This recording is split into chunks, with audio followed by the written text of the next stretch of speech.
వేదిక పైనున్న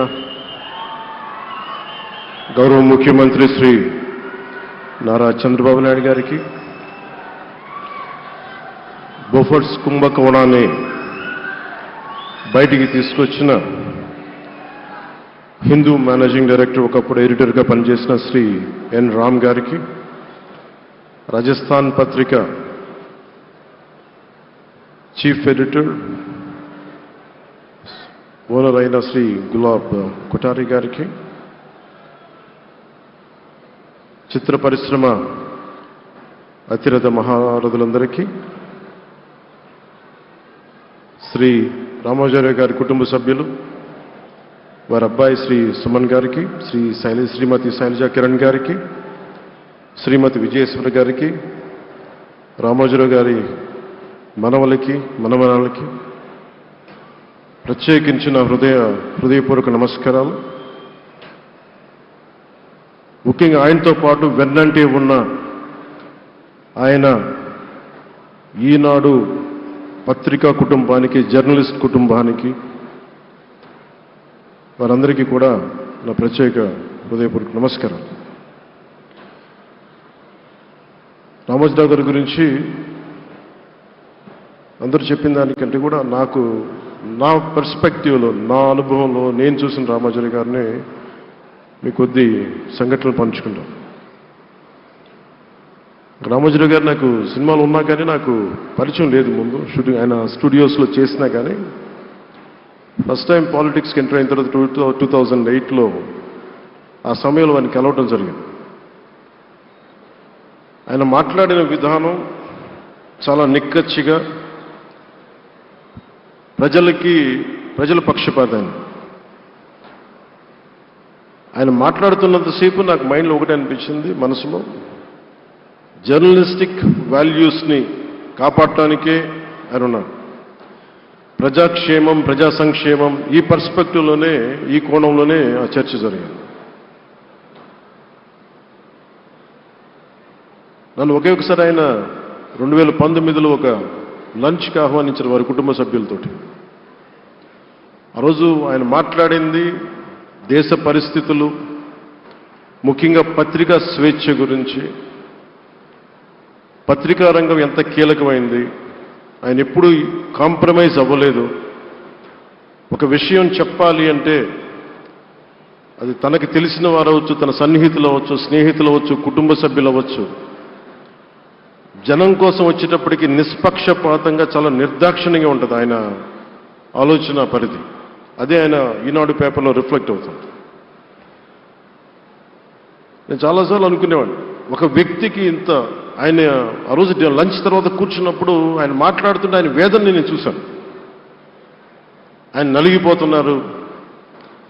నిజంగా పత్రికా స్వేచ్ఛ ఎంత అవసరం దేశానికి, ప్రజాస్వామ్యానికి ఎంత కీలకమైంది, అది ఆయన చెప్తుంటే ఆయన ఆవేదన నాకు అర్థమైంది. అలాంటి వ్యక్తి మీద ఎన్ని రకాల ఇబ్బందులు పెట్టారో మనందరికీ తెలుసు. ఒక పేపర్ ఒక్కటే నడపటం చాలా కష్టసాధ్యమైంది.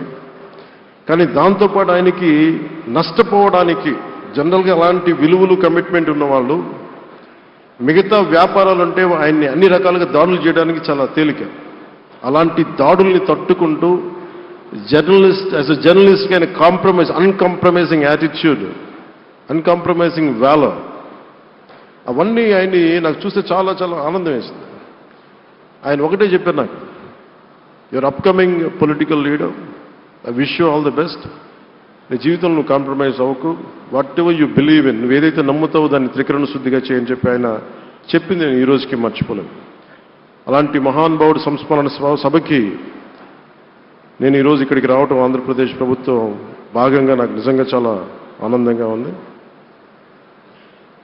రైట్ టు ఇన్ఫర్మేషన్ యాక్ట్ దారిలో చూస్తూ ఉంటుంది దాకా ఎగ్జిబిషన్లో 2008 రైట్ టు ఇన్ఫర్మేషన్ యాక్ట్లో ప్రజలకు ప్రతిదీ తెలియాలి, ప్రభుత్వంలో ఏం జరుగుతుంది, ప్రభుత్వం ఏం తీరుతలు ఎలా ఉంది అని. దానికోసం ఆయన అందరినీ కలిపి ఆంధ్రప్రదేశ్లో, ప్రత్యేకించి ఉమ్మడి ఆంధ్రప్రదేశ్లో ఆయన ఒక ఉద్యమకర్తగా కూడా వ్యవహరించారు. ఒక ఆర్టీఐ లాంటి థాట్ ప్రాసెస్ ఉండాలి అంటే ఒకటే ఉంటుంది, ఇది ఏమి జరిగినా ప్రజలకి తెలియాలి. ప్రభుత్వంలో ఉన్న రాజకీయ వ్యవస్థ ఏమి చేసినా ప్రజలకి తెలియాలి, వారికి అండగా ఉండాలని చెప్పి ఆయన చేసిన ఈ యజ్ఞం చాలా జటిలమైంది, చాలా కష్టమైంది. పత్రికా రంగంలో విస్తరించిందే కాకుండా సినిమా నిర్మాణ రంగంలో కానీ, స్టూడియోస్ కానీ, హోటలియర్గా కానీ ఇవన్నీ చాలా చేసి ఉండొచ్చు. కానీ ఆయన క్రక్స్ ఆఫ్ రామోజీరావు గారిది మోస్ట్ ఇన్స్పిరేషనల్ జర్నలిస్ట్. ఇందాక కొల్లూరు పార్థసారథి గారు చెప్పిన, ఇందాక అమరావతి నుంచి నాయ ఎమ్మెల్యే గారు మాట్లాడినా కానీ, పార్థసారథి గారు చెప్పినా కానీ ఆయనకి ఖచ్చితంగా ఒక విగ్రహం పెట్టాలని. ఎందుకంటే జర్నలిస్ట్ విలువల్ని కాపాడి ఆయన ఎందుకు ఇన్స్పిరేషన్ అంటే ఎన్ని కష్ట నష్టాలు వచ్చినా, ఒక జర్నలిస్ట్గా ఉండటం వేరు, ఒక పత్రికాధిపతిగా ఉండి అన్ని ఒడిదుడుకులు ఎదుర్కొని ఆయన కుటుంబాన్నంతా బెదిరించినా కానీ ఏమి చేసినా కానీ జనరల్గా కుటుంబ సభ్యులు కష్టం వస్తే నలిగిపోతాం. కానీ అది కూడా దాటుకొని నేను నా జర్నలిస్ట్ వాల్యూస్ నేను కాంప్రమైజ్ అవ్వను, ఏదైతే జరగనని చెప్పి ఆయన కూర్చోబెట్టి at the cost of his family members also he vent ahead and uphold the journalistic values. వారికి దానికి చాలా చాలా సాహసంగా నాకు చాలా ఆనందం వేసింది. ఆయన ఆఖర్లు ఎలక్షన్ రిజల్ట్స్ వస్తాయి, ఎప్పుడు వస్తాయి వీటన్నిటి అనుకున్న టైంలో నేను ఒకటి అనుకున్నాను, ఆయన ఆరోగ్యం క్షీణిస్తూ ఉంది, బాగుండు, ఆయన ఈ విజయ వార్త వింటారా లేదా అనేది నేను ఒకటి ఆలోచిస్తూ ఉన్నాను. సో నేను శ్రీమతి శైలజా కిరణ్ గారిని, సుమన్ గారిని, శ్రీమతి విజయశ్రీ గారిని అడిగినప్పుడు నేను ఒకటి అడిగాను, ఆయన విన్నారా అండి, ఆయనకి మాటలు వినిపించినాయా? అందరూ చెప్తాను ఆయన వినిపించట్లేదంటే, లేదు, చాలా ఒక 24 గంటలు ఆ విజయాన్ని దశాబ్దం పాటు నలిగారు, దశాబ్దన్నర పాటు నలిగి ఆయన్ని నలిగిన తర్వాత ఆయన అలాంటి వ్యక్తి విజయ వార్త వినకపోతే అక్షోభిస్తుందేమో ఆత్మని అనిపించేది. కానీ విజయ వార్త వినే ఆయన పరమదించారు. అందుకు నాకు చాలా ఒక తృప్తినిచ్చింది. అలాంటి మహానుభావులకి నా నివాళులు అర్పిస్తూ ఆయన నుంచి ఎవరైనా నేర్చుకోవాల్సింది, ప్రజాస్వామ్యాన్ని పరిరక్షించడానికి ఎవరి స్థాయిల్లో, ఒక పత్రికాధిపతిగా కావచ్చు, ఎవరు ఏ స్థాయిలో ఉన్నా దాన్ని మనం కాపాడాల్సిన అవసరం ఉంది. అలాగే ఆయన జర్నలిస్టిక్ వారసత్వ ప్రవాహం అంటే ఉదాహరణకి ఈనాడు, ఈటీవీ తాలూకు ప్రజెంటేషన్ ఆఫ్ న్యూస్ చాలా న్యూట్రల్గా, అన్బయాస్డ్గా ఉండదు. ఏదైనా విషయం చెప్పేటప్పుడు నా గురించి ఎంత రాస్తారో, నన్ను తిట్టాలనుకున్నప్పుడు అంతే తిడతారు. అంటే నువ్వు చేసే పనిని బట్టే గుర్తిస్తారు తప్ప నాకు తెలుసు కదా అని చెప్పి మళ్ళీ దానికి ఫేవరెటిజం ఉండదు. అది తెలుగుదేశం పార్టీ కావచ్చు, ఇంకొక పార్టీ కావచ్చు, కాంగ్రెస్ కూడా కావచ్చు. కాంగ్రెస్ చేస్తే కాంగ్రెస్ని ఆయన్ని పైకెత్తిన సందర్భాలు ఉన్నాయి. అలాగే ఏ పార్టీ తప్పులు చేసి నచ్చని ప్రజలకి ఇబ్బందికరమైన సంఘటనలు జరిగినప్పుడు ఏం మాత్రం వెనకాడకుండా ఫ్రంట్ పేజీలు వేసేవాడు. ఫ్రంట్ పేజీలో మరీ చాలా బలంగా చేసేవాడు. సో అందుకే నాకు అనిపించింది ఒక జర్నలిస్టిక్ వాల్యూస్, ఆయన తాలూకు వారసత్వ ప్రవాహం ప్రతి జర్నలిస్టు పుణికిపుచ్చుకోవాలి, తీసుకోవాలి. ఒక నది ఒక ప్రవాహం వెళ్తున్నప్పుడు మన స్థాయి, అది నువ్వు ఒక చిన్న బకెట్తో తీసుకుంటావు, చెంబుతో తీసుకుంటావు, ప్రవాహంలో నీళ్లు ఉన్నట్టుగా రామోజీరావు గారి జర్నలిస్టిక్ వారసత్వ ప్రవాహాన్ని మనం ఎంత తీసుకుంటాం అనేది మన స్థాయిని బట్టి ఉంటుంది. అది ఒక మోటార్ వేసి ఒక ట్యూబ్ మనకి పైప్లో తోడుకునేలాగా ఉండొచ్చు, లేదంటే నా స్థాయి ఇంతే అంటే కూర్చోబెట్టి ఒక చెంబుతో తోడుకోవచ్చు.